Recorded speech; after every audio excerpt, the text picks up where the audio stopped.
Hi everyone, I'm Sam and welcome to episode 2 of the Shoogly Stitch podcast.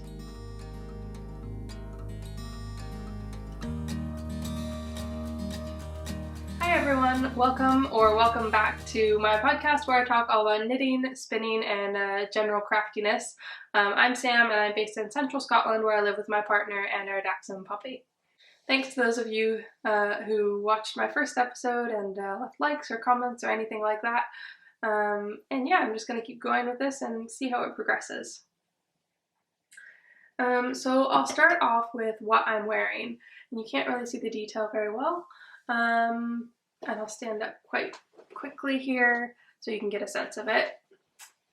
This is the Nordiska by Caitlin Hunter of Boylan Knitworks.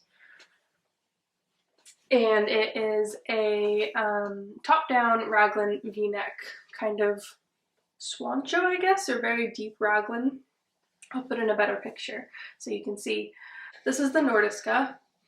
And the construction of this one is like most raglans, although since it is v-neck, you don't join in the round till you finish this V. So you start working back, you cast on from the top, start your normal increases, and then work back and forth until you get to this point, and then you join in the round. And yeah, go in the round for a bit, and then separate for the sleeves. As you can see, the sleeves are quite deep.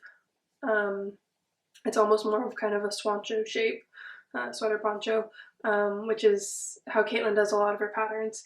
It has this really nice cable detailing that makes it a bit more interesting than just kind of your standard raglan. So I really like that. That's really fun. And then it's also got this lovely color work. So there are 2 contrast colors and 1 main color. And it's fairly simple color work. You won't use more than 1 color per, or 2 colors per row. So I would say it's fairly suitable for beginners. The actual pattern is written to cut off here, so it's meant to be kind of like elbow length or 3/4 length sleeves. But I decided to keep knitting the sleeves all the way down, and I just did them in the ribbing all the way down. I'm not sure if I would repeat that again, actually, because it's like quite tight and the rest of the sweater is a bit looser, so I'm not really sure it really fits. But I still wear it. I've just probably, in hindsight, would have kind of kept doing like a looser cuff all the way down. And the reason I did that is because I thought that elbow length sleeves were quite awkward length because like the rest of my arms get cold. So I might as well just knit the rest of the sleeve as well. So that's one edit that I did. This was also my first v-neck jumper that I ever made. And it's like so satisfying when you do your first v-neck edging, because it's actually not at all difficult. Like you just follow the instructions in the pattern and it just kind of magically comes together. So yeah, this was the first v-neck jumper I ever made. As I said, it's got this nice raglan detail, and then this is also a jumper that I had to kind of do sweater surgery on. So when I finished, it's like quite a cropped pattern.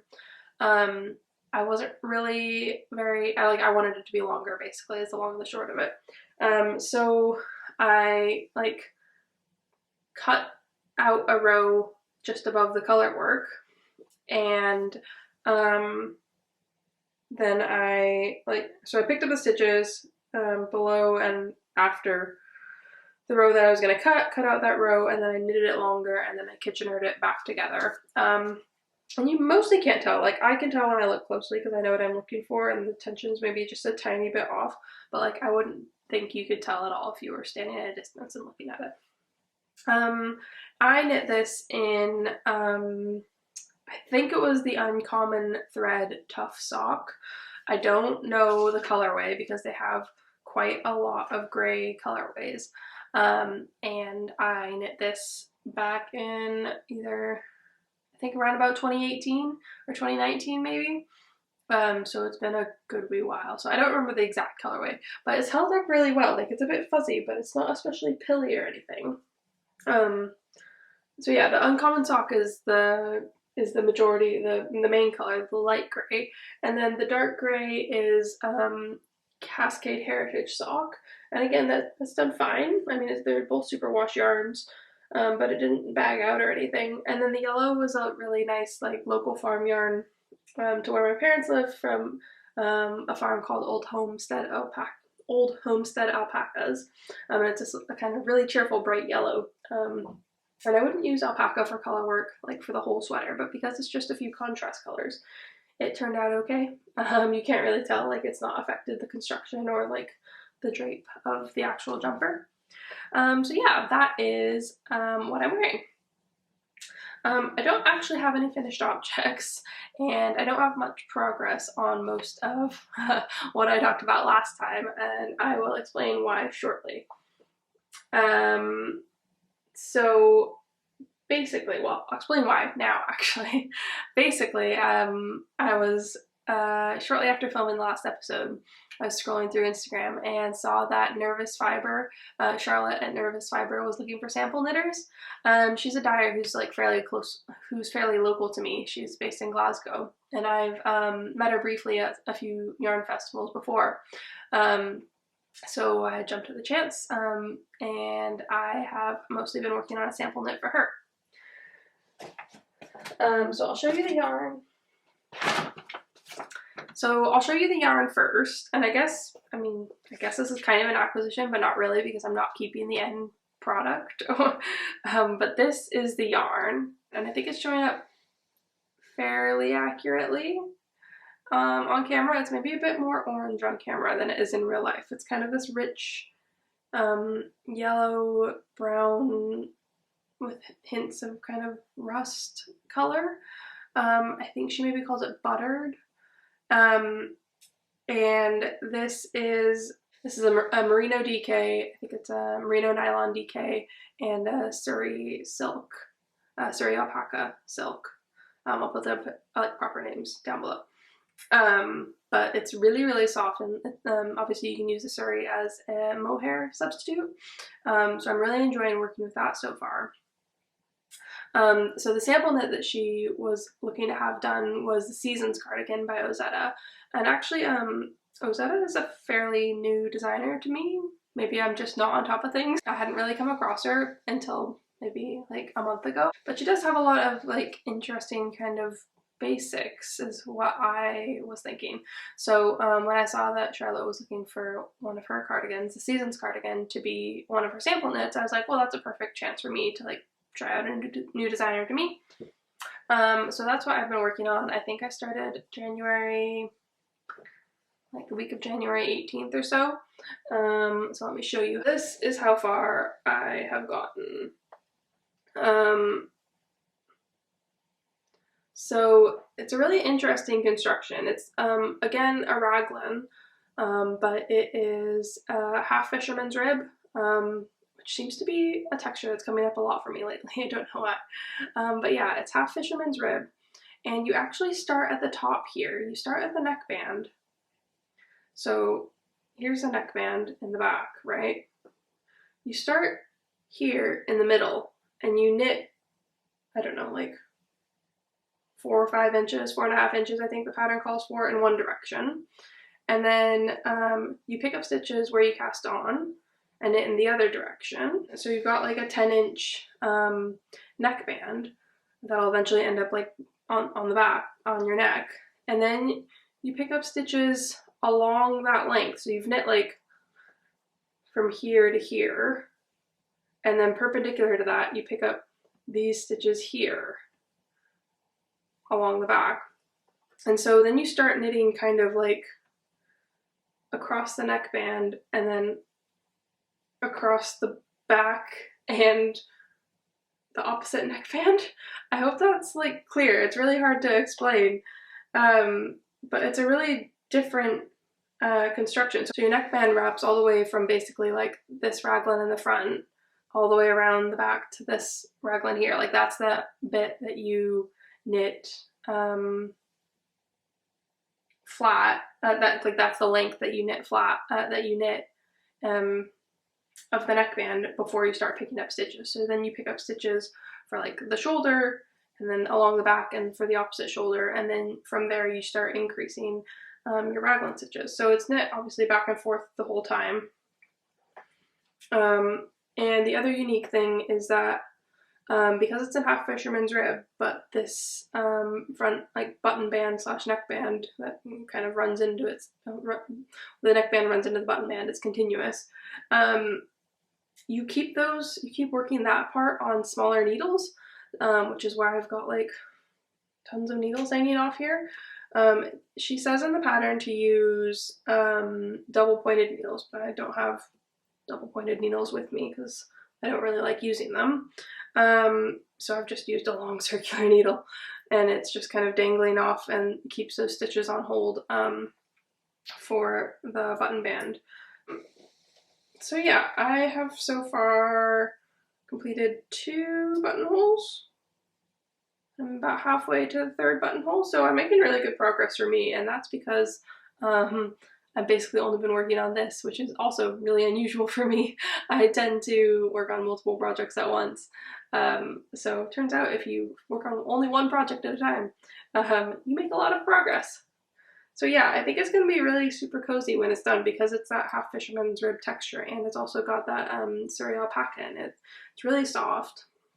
It's quite drapey. I didn't quite get row gauge, but there's a lot of parts in the pattern where you can just knit like to a certain length. So I'm doing that instead of following the exact rows that she calls for. So yeah, it's going pretty well. I don't find the actual pattern overly, like the concepts in the pattern are not hard, but I don't find the pattern itself the easiest thing to read, and I'm not really sure why. I prefer when patterns aren't written out like across a full page, like a full sheet of A4. Like I prefer when they're kind of split into columns because I do a lot of reading patterns on my phone. And so if they're split into columns, you can actually see the chunk of the pattern you need better without having to move the page back and forth, back and forth. So I don't find it very conducive to being read on your phone. And I don't know, something about the formatting, it looks like a big chunk of text to me. I don't know. Like I'm fine. It's going fine. I haven't messed up the pattern or anything, but I just find I have to pay a lot of attention to actually reading, like trying to find where I am. Like maybe there's not enough like signifiers in the pattern, like bold bits, and I don't know. I just don't feel like it's separated out as easily as I've seen some other patterns be. But that might just be a me thing. The actual like knitting is going fine. So, you know, can't really complain too much, I suppose. So yeah, that is my main work in progress is this sample knit for Charlotte. It's going really well. The other thing that I have made a little bit of progress on is my Metamorphic Sweater, and that's all in my own hand spun. So yes, my Metamorphic Sweater, again, a tangle of needles because this is how I am. I think at the last one I was mostly working on the sleeves, but I hadn't done the bottom ribbing. So I've now gone back and done the bottom ribbing just so that I could make sure I had enough yarn to actually finish it, because I was still slightly concerned about the amount of yarn I was going to have for finishing the sleeves. So I finished that, and I have started doing a sewn bind off. I'm kind of making up my sewn bind off and seeing how it turns out. We'll see how it goes, because I don't really like how tubular bind off works on 2x2 rib, where you have to like rearrange it. I just don't love how it turns out. So yeah, we'll see how this one goes. I'm not convinced it's the best, but it's not the worst, and it's not making my stitches cross over themselves, so I guess that's an improvement. But yeah, I'm making good progress, still working away on the sleeves. I do think I'm gonna barely have enough to make them proper length. Like I measured how much yarn it takes to do one round, and obviously I'm using less and less yarn the more rounds I get through because I'm decreasing in circumference, and because I'm still got plenty of my contrast color that obviously stretches out the teal that I'm using. So yeah, I'm making still really good progress with that. Metamorphic Sweater is obviously circular yoke, right? Pattern by Andrea Mowry. I'm not going to go into too much detail, but this is not the side that will show. This is, you work it inside out, and then the side that's actually like the right side is the reverse stockinette stripes. So I'm pretty happy with how it's looking. I'm really excited to get it done and to wear it. But I'm being very strict with myself and trying to get the season's cardigan done because it is a fairly short deadline. I need to have it done mid-February, which shouldn't be an issue as long as I'm disciplined. All right, next up we have some spinning. So last time I showed you my alpaca wool blend that I've been working on, and I've been working on the single plies for that, and I have a finished skein. So this is my first finished skein. I haven't knit anything with it yet. So you can see how drapey it is. Look at that alpaca, it just like flops right over. So I'm really excited to knit a swatch with it so I can see how it actually feels in a jumper. It's maybe a tiny bit scratchy because there is like 40% wool in it. It's not like I went for, it's maybe BFL and Shetland. So on my face, but like you don't wear stuff on your face most of the time. My neck, it's fine. So I think it'll be good as a jumper. It is roughly a fingering weight. I'm really bad about taking good stats for my spinning. Look at that, it's fairly balanced as well. I'm pretty impressed. I was really worried that this was not going to spin up because it was my first time trying woolen spinning, woolen draft. So it's pretty balanced. I mean, you can see it's not twisting on itself. It's a little bit wavy just because of I twisted it up and it's been in the skein. It was maybe a tiny bit damp when I put it into a skein. I was trying to get it finished to take to my guild meeting. You can take in stuff to show off what you've done. Or yeah. Anyways, so yeah, I just want to see how it knits up now because this is my first time trying. There's definitely a few really textured bits. Anyways, this is my first time trying a woolen spun yarn. And I think it went all right, but it's one of those things you kind of have to just feel it out and see how it goes. So yeah, that is one small skein of fingering weight yarn. There's tons more to go if I want to make a sweater. So I'm just kind of chipping away at that slowly.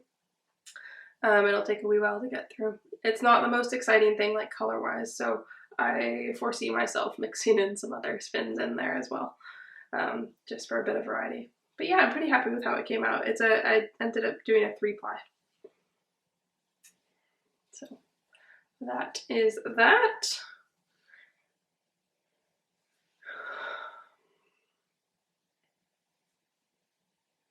The next exciting thing, and that also relates to my guild meeting that I went to, I've joined the Edinburgh Guild of Weavers, Spinners and Dyers, which is, there's I think a bigger organization throughout the whole UK of guilds regionally.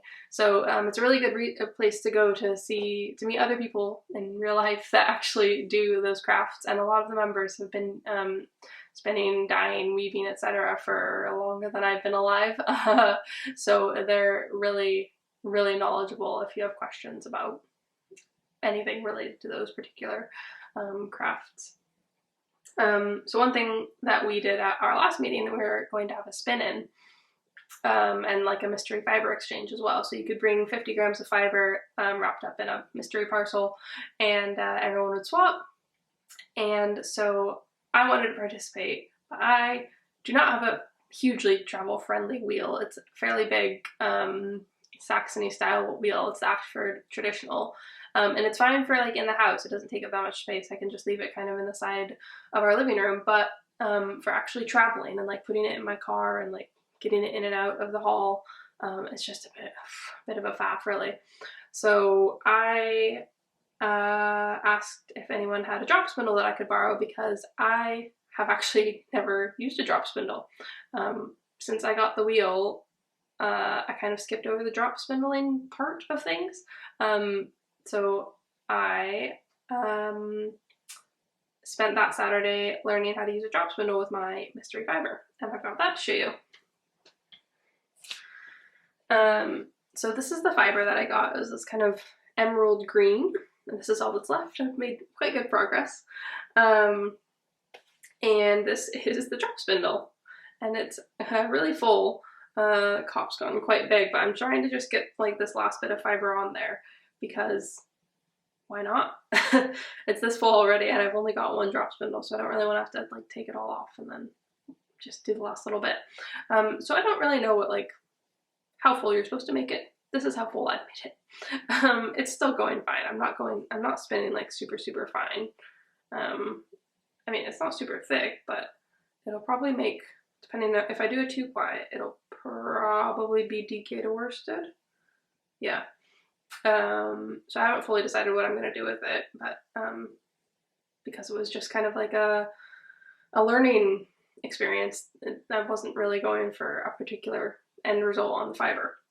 It went a lot better than I expected. It actually wasn't too hard to pick up, and I think it's because a lot of the hard part to figure out is the drafting, and because I already know how to draft, which is how, you know, getting your fiber like apart and like, yeah, pulling it out. Since I already know how to control the fiber for spinning on the spinning wheel, it wasn't too hard to also draft for the drop spindle. The hardest part is actually kind of that you have to keep both things going at once. You have to keep spinning it from the bottom and also manage to keep drafting and go back and forth. And I'll put a little video in showing me practicing a little bit here at home. But yeah, I'm pretty happy with that. I'm seriously tempted to get maybe a little bit nicer drop spindle, or even maybe get a support spindle, because I've seen a lot of people trying that out as well, and it also looks satisfying, and it's a new thing to learn. But yeah, I think I might make a goal of like trying to spin, I don't know, 10-15 minutes a day on a drop spindle, and see where that takes me. I've got some fiber that I'm planning, it's sock fiber, so that might be a good project to do on a spindle. We'll see. So yeah, that is kind of my new exciting spinning thing, and it was a lot of fun to kind of be a beginner and a learner and just be okay with being bad at things. Yeah, and just learn in a supportive environment. Like they were totally happy just to help me out and get me going, and yeah, so that was really nice. So the other thing that I showed the last time was my socks that needed mending, and they are indeed mended. Yay! So these are a pair of shorty socks. There's the other one, all sorted for now, until they wear through the next time. Yeah, so these are just a pair of shorty socks that that's quite a delicate fiber, so they had started to wear through. I've repaired them once. I've now repaired them again, and I'm sure it'll happen in the future. I'm trying to be careful about not wearing them on carpeted floors because that doesn't help things. So yeah, that's good. It worked out. The podcast certainly motivated me to get them done. I do have another pair of socks that's sitting here waiting to get done, and it's kind of a similar issue. They're not actually worn through at any part specifically yet. They're getting a bit thin in the toes up here. I think a wee bit thin at the heels as well. So I just want to start doing some duplicate stitch on them before they completely wear through. These are another pair of vanilla socks. These are gusset and flap. Yeah, flap and gusset heel. Is that the right word? I'm completely blanking. Yeah, flap and gusset. Anyways, these are another pair of vanilla socks. The yarn is, I think, Walk Collection. I picked it up as a souvenir in Amsterdam from Stephen and Penelope, but I can't remember the exact dyer. So yeah, they've been well loved. So I just need to give them some attention before they start wearing through. So I think that's all I've got. I'm enjoying personally podcasts that are about 30 to 45 minutes, so I think I'm aiming for that amount on my own ones as well. I'd really appreciate it if you wanted to give this a like or a subscribe or a share or a comment, any of those things that help the videos gain a bit of visibility. If you've got any podcasts you want to recommend, please feel free to pop them below. I always love finding new podcasters. And yeah, thanks. I will see you again next time. Bye!